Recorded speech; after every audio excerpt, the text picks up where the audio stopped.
Hallelujah, hallelujah, hallelujah. Praise Lord, praise Lord, praise Lord. सबको जय मसीह की। जय मसीह की। परमेश्वर, हमारा परमेश्वर जो सबका परमेश्वर है, वो हमारा सृष्टिकर्ता सिरजनहार जानता है कि उसने मनुष्य को बनाया है और मनुष्य ने अपना समाज अपनी इच्छा से, अपनी युक्ति से, अपनी मर्जी से बना लिया है। आज के सुसमाचार के लिए परमेश्वर की बेटी प्रार्थना करेगी। सबको जय मसीह की। परमेश्वर आप सबके साथ है और आप सबसे बहुत प्रेम करता है। Hallelujah, hallelujah. महान परमेश्वर, सर्वशक्तिमान ईश्वर, ਜ਼ਮੀਨ ਆਸਮਾਨ ਦੇ ਮਾਲਿਕ ਤੇ ਖਾਲਿਕ, ਤੁਹਾਡਾ ਧੰਨਵਾਦ, ਤੁਹਾਡਾ ਸ਼ੁਕਰ ਕਰਦੇ ਹਾਂ ਸੁਆਮੀ, ਅੱਜ ਦੇ ਅੱਛੇ ਦਿਨ ਲਈ, ਅੱਛੇ ਸਮੇਂ ਲਈ ਪ੍ਰਭੂ ਜੀ, ਜੋ ਸਾਡੀਆਂ ਜ਼ਿੰਦਗੀਆਂ 'ਚ ਬਖਸ਼ਿਆ ਪ੍ਰਭੂ, ਖੁਸ਼ੀਆਂ ਤੇ ਆਨੰਦ ਦਾ ਦਿਨ ਬਖਸ਼ਿਆ, ਤੰਦਰੁਸਤੀ ਦਿੱਤੀ ਪਿਤਾ ਜੀ, ਔਰ ਆਪਣੇ ਕਦਮਾਂ 'ਚ ਬੈਠਣ ਲਈ ਆਪਣਾ ਫਜ਼ਲ ਬਖਸ਼ਿਆ ਪ੍ਰਭੂ। ਇਹ ਸਭ ਤੁਹਾਡੀ ਦਇਆ, ਤੁਹਾਡੀ ਕਿਰਪਾ ਮੇਰੇ ਪਿਤਾ ਪਰਮੇਸ਼ਵਰ, ਔਰ ਤੁਹਾਡੀ ਬੇਟੀ ਹਿਰਦੇ ਤੋਂ ਤੁਹਾਡਾ ਧੰਨਵਾਦ, ਤੁਹਾਡਾ ਸ਼ੁਕਰ ਕਰਦੀ ਹੈ। ਸੱਚਮੁੱਚ ਖੁਦਾ ਜੋ ਸੇਵਾ ਬਖਸ਼ੀ ਪ੍ਰਭੂ, ਹਰ ਰੋਜ਼ ਵਚਨ ਦਿੰਦੇ ਆ, ਪ੍ਰਚਾਰ ਕਰਨਾ, ਉਸ ਲਈ ਵੀ ਤੁਹਾਡਾ ਧੰਨਵਾਦ, ਤੁਹਾਡਾ ਸ਼ੁਕਰ ਕਰਦੇ ਹਾਂ। ਬੇਨਤੀ ਕਰਦੀ ਪਿਤਾ ਜੀ, ਹੁਣ ਤੁਸੀਂ ਆਪਣੇ ਵਚਨ ਦੇ ਅਨੁਸਾਰ ਸਾਡੇ ਵਿਚਕਾਰ ਆਓ ਔਰ ਵਚਨ ਪੜ੍ਹਨੇ 'ਚ, ਪ੍ਰਚਾਰ ਕਰਨੇ 'ਚ ਸਾਡਾ ਮੂੰਹ ਬਣ ਕੇ ਬੋਲੋ ਮੇਰੇ ਪਿਤਾ ਜੀ, ਤਾਂ ਕਿ ਤੁਹਾਡਾ ਦਿੱਤਾ ਵਚਨ ਤੁਹਾਡੀ ਇੱਛਾ ਦੇ ਮੁਤਾਬਿਕ ਮੇਰੇ ਪਿਤਾ ਪਰਮੇਸ਼ਵਰ ਦੁਨੀਆ ਦੀ ਸ਼ੋਰ ਤੱਕ ਪਹੁੰਚੇ। ਤੁਹਾਡਾ ਧੰਨਵਾਦ, ਤੁਹਾਡਾ ਸ਼ੁਕਰ ਕਰਦੇ ਹਾਂ ਪ੍ਰਾਰਥਨਾ ਸੁਣਨ ਲਈ। प्रार्थना प्रभु जीसस के समर्थी ते पवित्र नाम ਵਿੱਚ ਮੰਗਦੇ ਆ, आमीन, आमीन। Praise Lord, hallelujah. सुनिए, परमेश्वर हमारे हृदय गुर्दे की हर बात को जानता है। ये हर कोई जान चुका है कि पिता परमेश्वर यहोवा जिसने ये सृष्टि बनाई है, उसने ही हमारे हृदय और गुर्दे को बनाया है, और उसमें क्या क्या, कैसे कैसे भरना है, कहाँ कहाँ से भरना है, वो हर बात को हज़ारों साल पहले से ही जानता है कि मनुष्य ऐसा करेगा। फिर भी मनुष्य को उसने आज़ादी दी हुई है कि ठीक है भाई, जो तू करता है कर, कोई चिंता नहीं, कोई फिक्र नहीं, लेकिन जो करेगा उसकी भरपाई तुझे ही करनी पड़ेगी। Hallelujah, hallelujah, praise Lord, praise the Lord. और मनुष्य ने अपने लिए जो समाज तैयार कर दिया है, वो हमेशा परमेश्वर से दूरी बना के रखता है। Hallelujah, praise Lord, praise the Lord. क्यों? क्योंकि समाज के आसपास एक पहरेदार घूमता है जो अपने आप को संसार का हाकिम कहता है, और वो ऐसे एक एजेंट, ऐसे एक दलाल की तरह होता है जो समाज के लोगों को भरमाता है, भड़काता है कि ये करो, वो करो, ये करो, वो करो, ऐसे धन कमाओ, ऐसे ऐश करो, धन किस लिए कमाते हो, इसको उड़ाओ। हालेलुया। और वो ये भी कहता है कि जितना धन तुम जमा करके रखोगे, मुश्किल में काम आएगा। अब परमेश्वर इस बात को जानता है, लेकिन परमेश्वर उसके किसी काम में दखल अंदाजी नहीं करता। अब देखिए, इसमें जब भी किसी कमज़ोर का कोई छोटा मोटा दोष पकड़ा जाए, तो जो बलवान होता है, ओहदेदार होता है, वो उसको हर तरह से दबाने की कोशिश करता है। ये संसार का नियम बन चुका है। Hallelujah, hallelujah. और सुनिए, उसके हक में कोई नहीं बोलता, लेकिन धनी के हक में, बलवान के हक में 100 लोग खड़े हो जाते हैं। वैसे नीति वचन में आप पढ़ सकते हैं कि गरीब से गरीब का पड़ोसी भी दूरी बना लेता है, उससे नफरत करता है, घृणा करता है, और अमीर के मित्र बहुत होते हैं। क्यों? क्योंकि गरीब के पास उनको खिलाने पिलाने के लिए धन संपत्ति नहीं होती। उसके पास परमेश्वर होता है जो उसके मेहनत से कमाए हुए धन को बेकार नहीं जाने देता।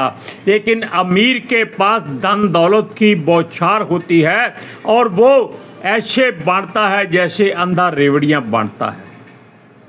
हालेलुया। सुनिए, क्योंकि अमीर के विरोध में कोई नहीं बोलता, लेकिन गरीब के विरोध में सारा समाज खड़ा हो जाता है कि यही चोर है, यही लुच्चा है और यही गलत बंदा है। क्योंकि वो समझते हैं कि उनके सुंदर सुसज्जित कपड़ों में एक गरीब आदमी मैले कुचैले कपड़े पहनकर आ जाए तो उनके समाज को बट्टा लग जाता है। वो ये नहीं जानते कि इसी गरीब की वजह से आपके घर बने हैं, इसी गरीब की वजह से आपके वस्त्र बने हैं और इसी गरीब की मेहनत से आपके साजो सामान के और घर के फर्नीचर और लीपा पोती का सामान भी बनता है। हालेलुया। लेकिन वो धन पर भरोसा करते हैं। गरीब आदमी धन पर नहीं, अपने बाजुओं की ताकत पर भरोसा करता है। सुनिए, जिस पर दोष या इल्जाम लगाया जाता है उससे गुनाह कबूल करवाया जाता है, चाहे वो निर्दोष क्यों ना हो। वैसे वचन में लिखा है कि संसार में परमेश्वर के अलावा कोई भी निर्दोष नहीं है। हालेलुया। लेकिन यहाँ समाज की बात होती है जहाँ दोषी और निर्दोष दोनों पाए जाते हैं। अब सुनिए, वो कहते हैं यदि उनकी बात ना मानी तो उनके पास एक अस्तर है। अस्तर जानते हैं, जो थाने में होता है, जिस पर लिखा होता है तू ना मान मैं मना लूँगा। वो एक चमड़े का पट्टा होता है जिससे वो ऐसे लोगों की धुनाई करता है जिनको जेल में डालने से पहले पूछताछ करनी होती है। और अमीर व्यक्ति धन बांट देता है और गरीब की कुटाई पिटाई हो जाती है। लेकिन कुछ लोग अपनी जान बचाने के लिए खुद ही झूठ बोल देते हैं। हाँ जी, मैंने किया है, मैं कबूल करता हूँ, लेकिन पिटाई उसकी भी होती है ताकि वो मुकर ना जाए। अब देखिए, हम एक बात बता रहे हैं कि बिना कसूर के भी लोग यही मारे और मरवाए जाते हैं। जैसे हमारा प्रभु यीशु मसीह जब पकड़वाया गया अपने ही बंदे के द्वारा और पिलातुस के सामने पेश किया गया, लेकिन उससे पहले उसको कई महायाजकों के पास ले जाया गया कि इसके पता करो कि इसका उद्देश्य क्या है, ये क्या करना चाहता है, ये कैसा धर्म प्रचार करता है, ये कैसी बातें लोगों को सिखाता समझाता है, ये ऐसे इतने बड़े चमत्कार कैसे करता है। और सुनिए, वो याजक महायाजक जो भी होते थे वो उससे पूछते थे कि तेरा उद्देश्य क्या है, तू ऐसी बातें क्यों करता है। ऐसा करने से उनके रुतबे खराब हो रहे थे। जो याजक महायाजक थे जिनके आगे लोग सर झुकाते थे, लेकिन यीशु के आने से वो सब कुछ खत्म हो चुका था, क्योंकि लोग जान गए थे कि यीशु मसीह परमेश्वर का पुत्र है। हालेलुया। जब यीशु मसीह को किसी महायाजक के पास लाया गया तो उसने तो कोई पाप नहीं किया था, लेकिन उसके विरोध में हजारों जुबानें खुल गई कि ये गुनाहगार है, पापी है। क्यों? महायाजक जो किसी को भी सजा दे सकता था वो सामने सबको देख रहा था। इसीलिए हर कोई जिसने चंगाई यीशु से पाई थी वो भी यीशु के विरोध में बोल रहा था। हालेलुया। लेकिन ये याजक महायाजक यीशु के चेहरे से अपनी आंखें हटा लेते थे। जानते हैं क्यों? क्योंकि उसके चेहरे से एक ऐसी चमक दिखाई देती थी कि इनकी आंखें बंद हो जाती थी। Hallelujah, hallelujah, praise Lord. Praise the Lord. उसके विरोध में जो कोई कुछ कहता कहने दो, अब यहाँ चुप रहना सबसे बड़ी बात थी। यीशु ने उनसे एक बात कही कि देखो, तुम्हारे मंदिरों में, पूजा स्थानों में, तुम्हारे धार्मिक स्थानों में मैंने खुलकर प्रचार किया है और वहाँ आप सब लोग मौजूद होते थे, इसलिए इस बात की जानकारी आप खुद क्यों नहीं जानते? ये बात उसने बड़े हौसले से और दृढ़ता से कही थी। क्यों? कि उसका कोई धर्म या मजहब नहीं था जिसका बलबूता वो अपने कंधों पर उठाता। वो सच्चाई का मार्ग बताता था, मन फिराने के लिए कहता था। ये लोग उससे घृणा करते थे। हालेलुया, क्योंकि ये लोग उसके उद्देश्य के बारे में बार बार पूछते थे कि वो ऐसे काम क्यों करता है, जब वो किसी धर्म का प्रचार नहीं करता था। परमेश्वर को धर्म से कोई मतलब नहीं है, उसको धार्मिकता से मतलब है, अच्छाई से मतलब है, अच्छे कामों से, अच्छे चाल चलन से मतलब है। सुनिए, उनके पास कोई ऐसी बात नहीं थी, कोई ऐसा प्रश्न नहीं था कि जिसके द्वारा उस पर दोष लगाया जाए। आप एक वचन पढ़िए, यूहन्ना की इंजील 18 अध्याय उसकी 19वीं आयत में क्या लिखा है, सुनिए। तब महायाजक ने यीशु से उसके चेलों के विषय में और उसके उपदेश के विषय में पूछताछ की। अब देखिए, चेलों के विषय में, चेले तो यीशु ने भगा दिए कि जाओ भेड़ें तितर बितर हो जाएं। उसका मतलब ये नहीं था कि चोरी हो जाए, यानी कि वो जगह जगह फैलकर परमेश्वर के वचन का प्रचार करें। दुख सारा वो यहाँ आप सह लेगा। अब देखिए, यीशु ने उनसे कहा, क्या वो नहीं जानते या नहीं देखते या समझते नहीं कि जो उपदेश वो देता था, क्या वो उनकी समझ से बाहर था?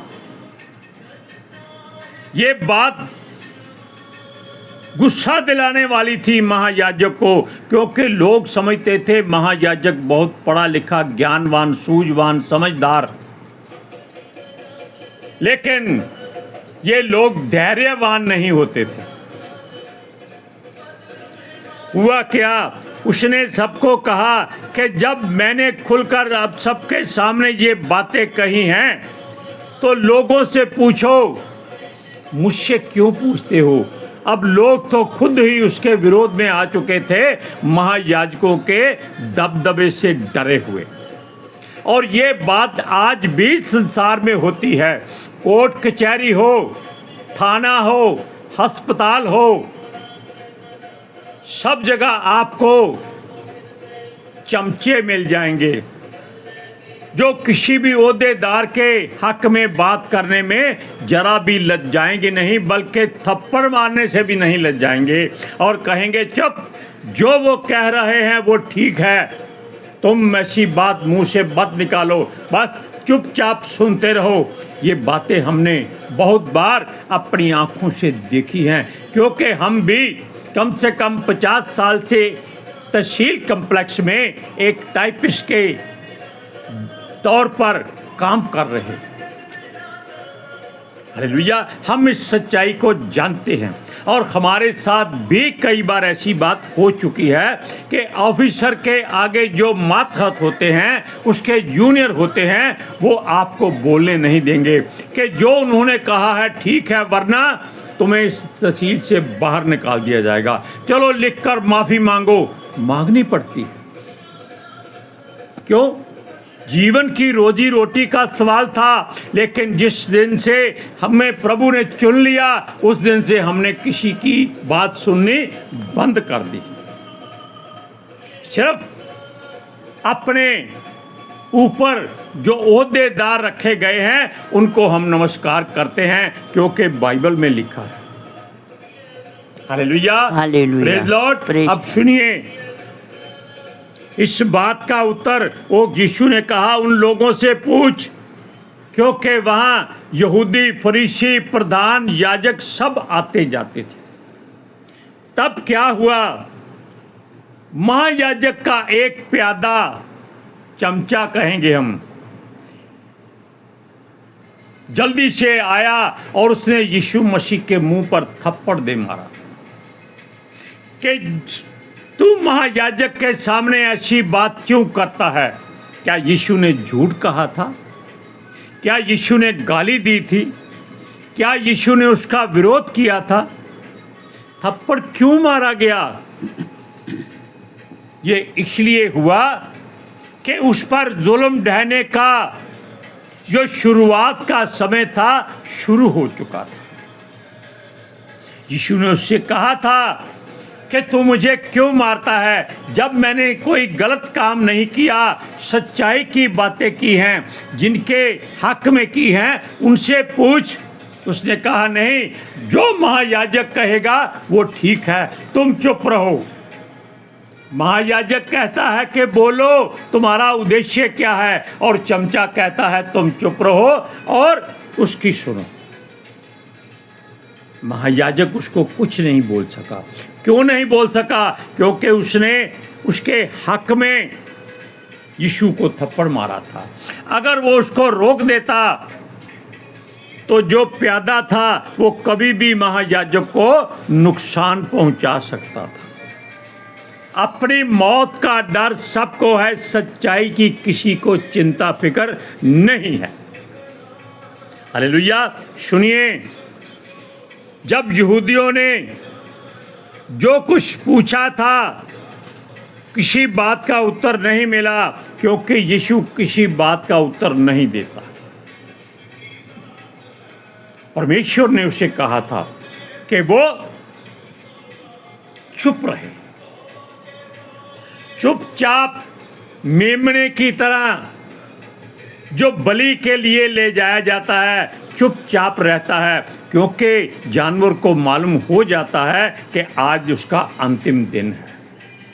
लेकिन फिर भी वो अगर खुला छोड़ दो तो दौड़ता भागता है, सबको खुश करता है। बकरी का या भेड़ का जो छोटा बच्चा होता है बहुत प्यारा होता है। अब सुनिए, क्योंकि आज के समाज में किसी को दोषी ठहराना कोई बड़ी बात नहीं है। किसी भी राह जाते को बोल दो, भाई 500 रुपया दे दे वरना थाने में चला जाऊंगा कि तू नशा बेचता है। क्या सबूत है? थाने वाले ले जाएंगे, वो पटा मैंने आपको पहले बता दिया है, तू मत बता, मैं पूछ लूँगा। वो कहते हैं हमारे पास है, तू मानना पड़ेगा। इसलिए वो कहता है ये दफ़ा हो 500 रुपये ले और जहाँ चला जा। ऐसी बातें यीशु के आने से पहले भी थी, यीशु के समय में भी थी, और आज यीशु के दोबारा आने से पहले बहुत बढ़ चुकी है। हालेलुया। और इसी कारण कोई नहीं बोलता, अन्याय चुपचाप सहना पड़ता है। जो दोष लगा देते हैं उनकी बात सुननी और माननी पड़ती है। इसलिए आप सब खबरदार रहिए, अगर आप पर कोई दोष लगाता है अपना मुंह बंद कर लीजिए, ताकि यीशु मसीह के द्वारा कहा गया वचन पूरा हो कि उसके जाने के बाद आपको लोग बहुत प्रताड़ित करेंगे, जेलों में भेजेंगे, जैसे एक पास्टर को भेज दिया गया है, और पता नहीं कितने को मारा पीटा भी गया है, चर्च जला दिए गए हैं। वो कहता है इसके विरोध में कोई बोलेगा नहीं, कोई प्रोटेस्ट नहीं करेगा, किसी कोर्ट में नहीं जाएगा, जो करेगा हमारा प्रभु न्याय करने आ रहा है वो ही न्याय करेगा।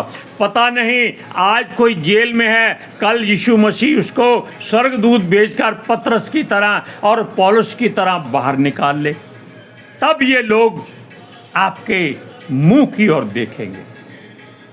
वचन पढ़िए, यूहन्ना की इंजील 18 अध्याय उसकी 20 से 23 आयत तक सुनिए। यीशु ने उसको उत्तर दिया, मैंने संसार से खुलकर बातें की। मैंने आराधनालयों और मंदिर में जहाँ सब यहूदी इकट्ठे हुआ करते थे सदा उपदेश किया और गुप्त में कुछ नहीं कहा। तू मुझसे क्यों पूछता है? ये बात उसको क्रोधित कर गई थी। सुनने वालों से पूछ कि मैंने उनसे क्या कहा है। देख, वे जानते हैं कि मैंने क्या क्या कहा। जब उसने यह कहा तो प्यादों में से एक ने जो पास खड़ा था यीशु को थप्पड़ मारकर कहा, क्या तू महायाजक को इस प्रकार उत्तर देता है?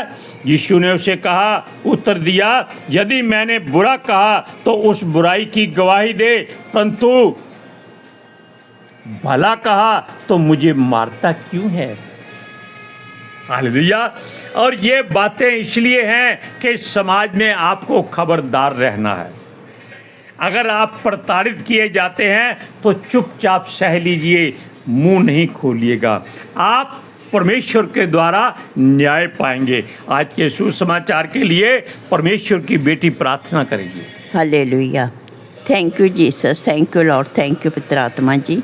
ਤੁਹਾਡਾ ਧੰਨਵਾਦ, ਤੁਹਾਡਾ ਸ਼ੁਕਰ ਕਰਦੇ ਸੁਆਮੀ, ਸਾਡੇ ਵਿਚਕਾਰ ਆਉਣ ਲਈ, ਵਚਨ ਪੜ੍ਹਨੇ 'ਚ, ਪ੍ਰਚਾਰ ਕਰਨੇ 'ਚ, ਸਾਡਾ ਮੂੰਹ ਬਣ ਕੇ ਬੋਲਣ ਲਈ ਪਿਤਾ ਜੀ। ਤੁਹਾਡੀ ਬੇਟੀ ਹਿਰਦੇ ਤੋਂ ਤੁਹਾਡਾ ਧੰਨਵਾਦ, ਤੁਹਾਡਾ ਸ਼ੁਕਰ ਕਰਦੀ ਸੁਆਮੀ। ਸੱਚਮੁੱਚ ਖੁਦਾ ਤੁਹਾਡਾ ਦਿੱਤਾ ਵਚਨ ਤੁਹਾਡੀ ਇੱਛਾ ਦੇ ਮੁਤਾਬਿਕ ਮੇਰੇ ਪਿਤਾ ਪਰਮੇਸ਼ਵਰ ਦੁਨੀਆ ਦੀ ਸ਼ੋਰ ਤੱਕ ਪਹੁੰਚੇ। ਲੋਕ ਸੁਣਨ ਔਰ ਸੱਚਾਈ ਨੂੰ ਜਾਣਨ ਔਰ ਸੱਚਾਈ ਉਹਨਾਂ ਨੂੰ ਆਜ਼ਾਦ ਕਰੇ ਪਿਤਾ ਜੀ। ਮੈਂ ਤੁਹਾਡਾ ਧੰਨਵਾਦ, ਤੁਹਾਡਾ ਸ਼ੁਕਰ ਕਰਦੀ ਹਾਂ ਸੁਆਮੀ।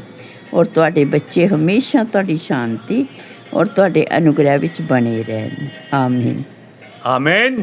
Praise Lord. हालेलुया। सबको जय मसीह। जय मसीह की।